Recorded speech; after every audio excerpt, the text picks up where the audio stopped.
kami kembali.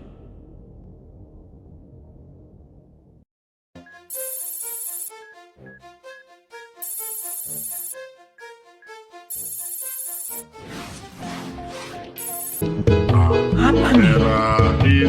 Astagfirullah.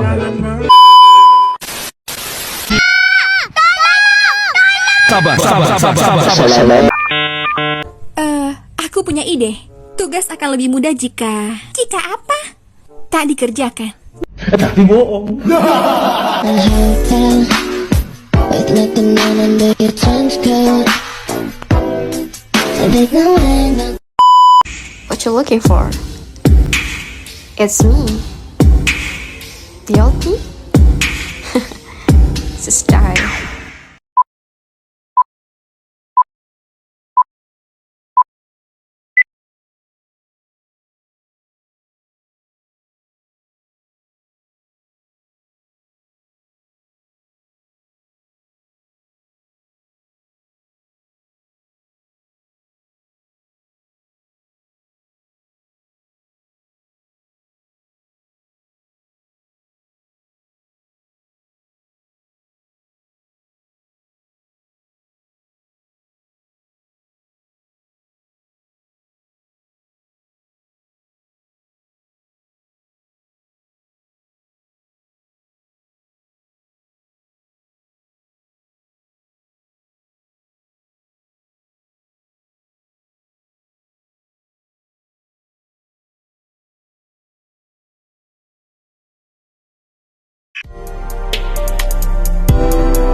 Ayo. Assalamualaikum warahmatullahi wabarakatuh.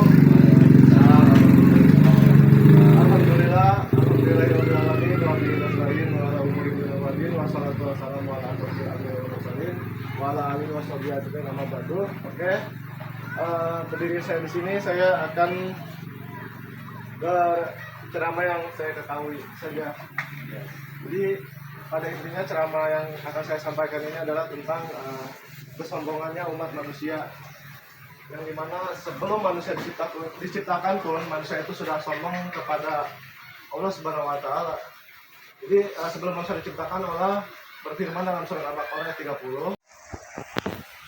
Oke, jadi ketika Allah ingin menciptakan manusia, Allah menyuruh malaikat yang pertama, malaikat Jibril, untuk turun ke bumi yang dimana mengambil tanah. Akan tetapi tanah tidak menerima dengan alasan takut ketika saya diciptakan menjadi manusia, saya akan menjadi penghancur bumi itu sendiri, yang dimana banyak pertumpahan darah ataupun pembunuhan terhadap saudara sendiri. Lalu Jibril ke atas, tidak sanggup untuk mengambil tanah, lalu Allah menyuruh malaikat Mikail, jawabannya sama dan seterusnya sampai Israfil. Lalu Allah menyuruh malaikat Israel untuk mengambil tanah lah. Ketika Israel mengambil tanah, berhasillah malaikat Israel mengambil tanah tersebut untuk diciptakan menjadi manusia. Akan tetapi tanah itu berbicara kepada malaikat Israel, mengapa engkau mengambilku sementara takutnya ada pertumpahan darah apapun itu, aku tidak mau diciptakan menjadi manusia. Lalu Israel berkata, kamu membantah perintah Tuhanmu, ini bukan keinginan saya tapi perintah dari Tuhanmu. Dan ini juga awal mula manusia diciptakan dan Israel mencabut nyawa, yang dimana karena malaikat Israel punya keberanian. Dan dari sini saja manusia sudah sombong sebelum diciptakan, yang dimana dia membantah perintah Tuhannya sendiri. Oke, yang kedua saya akan menjelaskan manusia yang sombong pertama kali di muka bumi ini adalah Habil dan Qabil. Yang dimana ketika Nabi Adam ingin menjodohkan anaknya, Habil dan Qabil, yang mana Qabil dapat cewek yang biasa aja dan Habil mendapatkan yang cantik pada waktu itu. Dan Qabil tidak terima, muka saya setampan ini kenapa Habil yang mendapatkan cewek cantik. Qabil rasa bapak ini Nabi Adam pilih kasih terhadap dia, ternyata tidak terima, dirilah kepada Habil. Dan satu ketika disuruhlah oleh Nabi Adam agar Habil dan Qabil kurban. Qabil dan Habil berkurbanlah. Setelah kurban, Qabil memakai tumbuhan yang buruk, sementara Habil memakai yang kambing segar lah. Yang diterima kurbannya pada akhirnya Habil dikarenakan dia kurban kambing yang segar, sementara Qabil kurban tumbuhan yang buruk lah, busuk, yang tidak pantas untuk dikorbankan. Dan Qabil di sini merasa, kok bapak pilih kasih lagi ya terhadap saya? Kenapa Habil lagi yang dipilih sementara saya tidak? Dan hingga akhirnya terjadilah kasus pembunuhan pertama umat manusia, yang dimana Qabil pada waktu itu dihasut oleh setan agar melempar batu terhadap Habil, dan akhirnya Qabil melempar batu terhadap Habil, yang dimana terkenalah ke kepalanya Habil pada waktu itu dan meninggallah Habil. Dan di sini pun pertama kalinya manusia dikuburkan ke dalam tanah, yang dimana ketika manusia atau Habil meninggal, Qabil melihat burung gagak yang rebutan dagingnya Habil, yang dimana salah satu burung gagak itu mati, dikuburkan oleh burung gagak yang lainnya, dan Qabil dari situ menguburkan Habil ke dalam tanah. Dan ini kisah sombong yang kedua. Kisah sombong umat manusia yang ketiga, pada zamannya Nabi Lut alaihissalam, kaum Sodom, yang dimana sombongnya kaum Nabi Lut ini, mereka tidak mau pada beda jenis, yang mana mereka maunya sesama jenis. Ada kisah yang dimana ada 3 pemuda, yang dimana 3 pemuda ini malaikat, mereka datang yang minta ampun ya kan, dan para laki-laki menyuruh rumahnya Nabi Lut alaihissalam. Dan Nabi Lut punya rencana, yang dimana ada 2 anak perempuan yang paling cantik lah anak Nabi Lut pada waktu itu, 2 dikasih ke umatnya Nabi Lut, tapi mereka tidak mau dalam sombongnya.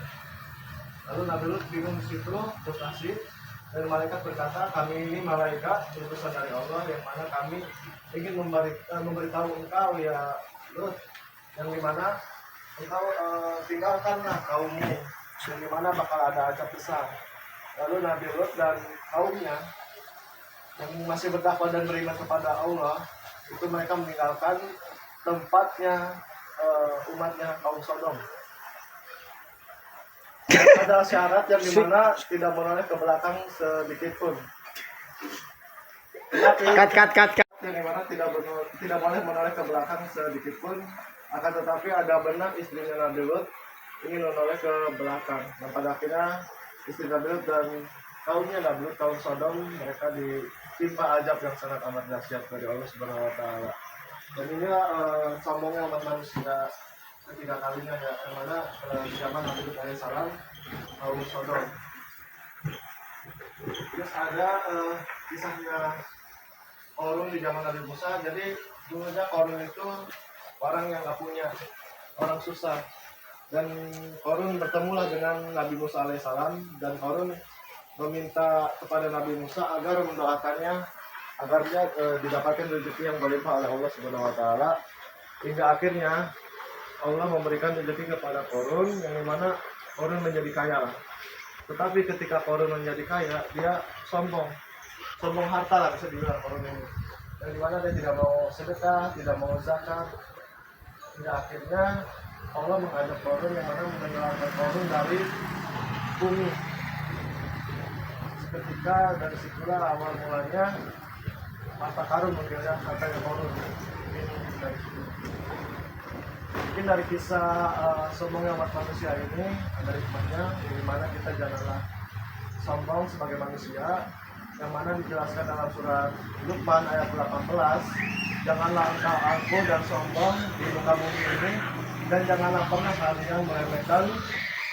Di sini saya akan menceritakan pengalaman saya pada waktu itu dengan teman-teman saya ketika saya ingin ke Curug Cimanggung jalan-jalan. Itu malam-malam karena kita FOMO atau ikut-ikutan ya sama orang-orang, yang dimana kita belum ada persiapan buat ke Curug Cimanggung. Tiba-tiba kita mau ke sana aja. Dan karena kurangnya persiapan, di tengah jalan hujan, yang dimana kita neduh dikarenakan tidak bawa jas hujan, neduh dulu. Hingga akhirnya hujan reda, kita lanjut ke Curug Cimanggung, dan kita juga tidak tahu tiketnya. Tahu-tahu ditagih sama orang-orang di sana, yang dimana tiketnya 10.000, dan dimana ternyata ada treknya pas ke Curug Cimanggung.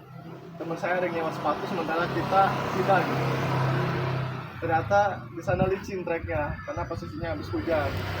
Nah, dari situ juga kurang persiapan, yang dimana ternyata treknya licin gitu, dimana kita tidak membawa sepatu. Kita lanjut jalan dan beberapa jalan juga kita dia tidak tampak seperti dosa-dosa lainnya, tapi justru sering bersembunyi dalam kebaikan. Artinya orang yang terlihat baik pun belum tentu tidak bersih dari sombong. Menolak kebenaran, meremehkan orang lain.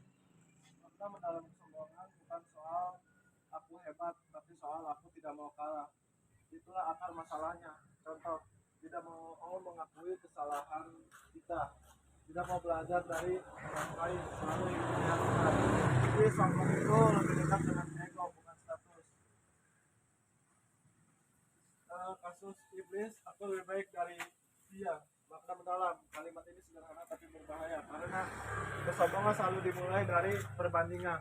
Dia lebih rendah dari saya lebih pintar, saya lebih suci, saya lebih kaya. Padahal semakin kita membandingkan diri kita, semakin dekat kita dengan kesombongan. Pelajaran, iblis bukan tidak tahu Allah, tapi dia tidak mau bertobat. Jadi masalahnya bukan ilmu, tapi hati. Kesombongan zaman sekarang, kesombongan hari ini harus pamer di media sosial, merasa dirinya paling benar dalam argumen, menganggap orang lain kurang dari dirinya. Makna dalam kesombongan modern itu sering dibungkus dengan percaya diri, self-respect, prinsip hidup, padahal belum tentu perbedaannya. Percaya diri, tahu nilai diri. Sombong berasa lebih tinggi dari orang lain. Banyak orang tidak sadar bahwa dia jaga bukan harga diri, tapi itu dia sendiri. Dampaknya sulit menerima kebenaran dari orang lain, dijauhkan dari hidayah Allah Subhanahu wa taala, dibenci oleh orang lain, rusak amalnya. Maka mendalam tertutup kebenaran orang sombong, tidak mau berubah karena merasa saya sudah benar. Daripada dia sepi tanpa sadar, orang menjauh bukan karena benci, tetapi lelah dihargai rendah. Hancurnya amal yang terlihat besar bisa jadi kosong di hadapan Allah. Cara menghilangkan kesombongan, sadar semua dari Allah. Kita tidak punya apa-apa, semua masih pada Allah. Ingat asal kita dari tanah kembali ke tanah. Tidak ada alasan untuk kritik, tapi rendah hati. Rendah hati itu bukan merendahkan diri, tapi menempatkan diri dengan benar. Terima kritik, orang mau dikritik, orang yang mau tumbuh dekat dengan orang sederhana. Lingkungan mempengaruhi hati. Kalau kita dekat dengan kesederhanaan, ego akan turun. Kesombongan itu tidak terasa, tapi pelan-pelan menghancurkan hubungan, amal, bahkan sampai beriman. Musuh terbesar manusia bukan orang lain, tapi dirinya sendiri yang merasa paling benar. Hadirin yang dirahmati Allah Subhanahu wa taala, hari ini kita akan membahas sesuatu yang sering tidak kita sadari tapi sangat berbahaya, yaitu sifat sombong. Sombong itu unik, dia tidak terlihat tapi menghancurkan, dia tidak berbunyi tapi membinasakan. Apa itu sombong? Pernah bersabda, sombong itu adalah menolak kebenaran dan meremehkan orang lain. Artinya, sombong bukan cuma soal pamer harta, merasa lebih kaya atau lebih pintar. Sombong itu ketika kita tidak mau menerima nasihat, kita merasa diri paling benar, kita meremehkan orang lain. Kadang kita berkata dalam hati, agama apa sih? Itu sudah termasuk sombong. Contoh sombong dalam kehidupan, ini sekalian, sombong itu sering muncul dalam hal kecil. Merasa lebih suci dan orang lain merasa ibadah kita paling baik. Merasa orang lain tidak selevel dengan kita. Contoh sederhana, ada orang yang baru rajin ibadah, padahal dia juga pernah berada di posisi itu. Sombong juga muncul di media sosial, pamer berlebihan, ingin terlihat paling hebat, dapat pengakuan, tanpa sadar hati kita mulai berubah. Kisah iblis yang dimuliakan Allah, makhluk pertama yang sombong adalah iblis. Ketika Allah memerintahkan sujud kepada Nabi Adam, semua taat kecuali iblis. Kenapa? Karena dia merasa lebih baik dari Nabi Adam. Dia berkata, aku lebih baik darinya, aku diciptakan dari api, sedangkan dia dari tanah. Lihat, iblis tidak membantah Allah karena tidak tahu, tapi karena sombong, dan kesombongan itu yang menjatuhkan dia selamanya. dampak sombong, sombong itu dampaknya besar, menutup hati dari kebenaran.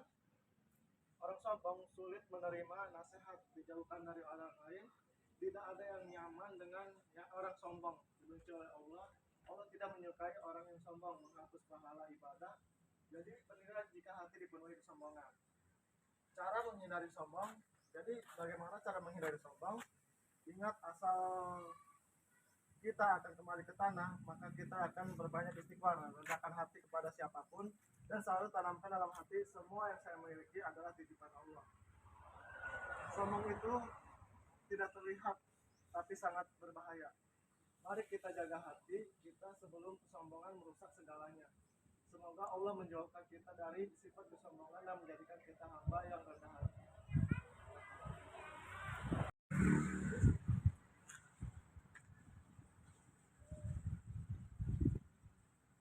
Jadi saya di sini akan membahas kesombongan. Apa itu sombong? Sombong itu bisa menghancurkan tanpa kita sadari sebenarnya.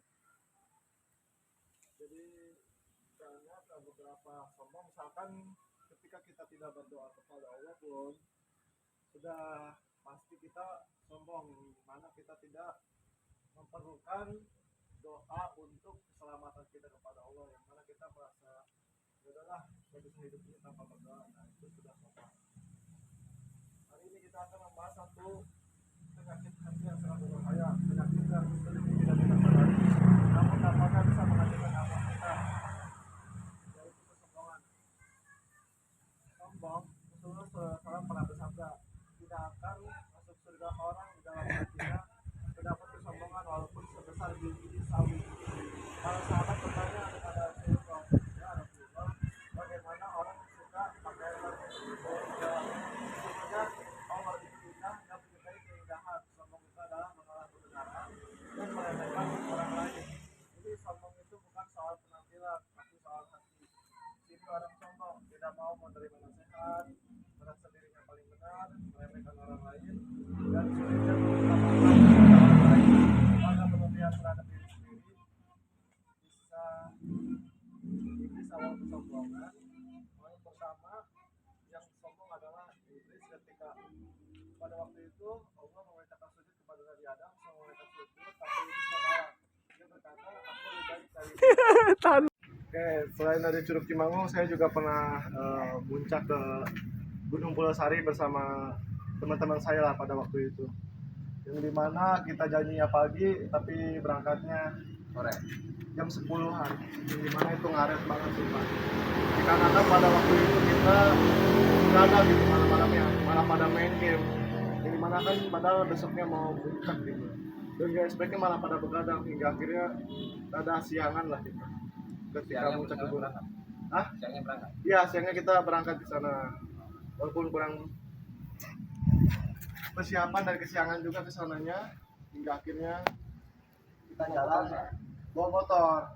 Sekitar ada 3 motor atau 2 motor gitu. Hingga akhirnya kita sampai di via Ciunjuran ke Gunung Pulau Sari. Kira-kira jam berapa itu? Itu sampainya jam 12-an, jam 12 dulu. Dan kita tektok posisinya, nggak ngecamp gitu. Hingga akhirnya kita di situ tanda tangan dulu kan, bayar dulu gitu buat kita supaya bisa masuknya berapa? Masuk sekitar 30.000 per orang. Ya, 30.000 per orang. Dan ya tadinya kita sekitar ada 4 orang atau 2 orang sembarangan gitu. Akan tetapi karena salah satunya ada yang menemukan jodoh di sana, hingga akhirnya ngaret juga gitu sampai puncaknya. Yang harus di jam 2-an, biasanya sampai jam setengah 3 atau jam 3-an, dikarenakan teman saya menemukan jodohnya lah di sana. Kita udah nyampe puncak, kita nungguin teman kita lama banget. Saking lamanya kita udah nggak tahan kan. Akhirnya kita turun lah dari puncak buat nungguin teman kita itu yang mendapatkan jodoh. Tapi sebelum kita pulang kita ke kawah dulu, kawah Gunung Pulau Sari, biar ada foto-foto estetiknya lah, biar indah gitu kan kita foto di kawah. Kira-kira lu udah berapa ya? Itu harusnya sejaman. Karena kan saya juga masih pemula kan, masih pertama kali puncak. ke Gunung Pulau Sari gitu. Katanya sih di Gunung Pulau Sari landai ya kan untuk bola itu cocok. Ternyata nggak selandai itu gitu. Dimana malah banyak tebingnya gitu kan. Ada sekitar 6 kali kali kita naik gitu kan. Kita udah pada turun sekitaran sasaran ke jam 5 gitu. Terus saya satu lagi sampai maghrib tunggu belum datang-datang sekitar habis sisaan. Kira-kira kalau kita datang habis sisaan, dari situ kita ngopi-ngopi dulu kan, terus ngopi, pulanglah ke rumah masing-masing. Dan akhirnya teman kita yang satu orang itu akhirnya mendapatkan jodoh. Ternyata saya tidak membawa sepatu yang dimana ternyata trek jalannya licin, yang dimana saya apluk-aplukan lah di sana. Singkat cerita, saya nyampe lah di Curug Cimanggung yang dimana pemandangannya sangat indah di sana. Untungnya kita finansial ekonominya juga bawa, jadi untuk sekedar cemilan, rokok dan sebagainya alhamdulillah ada, yang dimana akhirnya kita menikmati indahnya alam, pemandangan indah dan bakso-bakso aja ada di sana lah. Singkat cerita kita pulangnya sekitaran malam habis sisaan lah. Karena ternyata jalanan macet, yang dimana saking kurang persiapannya kita nggak tahu gitu kalau misalkan jalannya macet gitu. Tapi alhamdulillahnya dari pengalaman saya belajar satu hal yang dimana kuncinya ketika kita ingin menjalani hidup ini adalah dengan cara tawakal. Di sini ada yang tahu tawakal apa? Tawakal itu adalah kita berserah diri kepada Allah. Ya, setidaknya kita walaupun belum ada persiapan, setidaknya udah ikhtiar ingin ke sana gitu. Dan sisanya kita serahkan diri kepada Allah. Gimana saya di situ belajar yang namanya tawakal, berserah diri kepada Allah. Jadi benar-benar insya Allah lah itu persiapan benar-benar kepada Allah.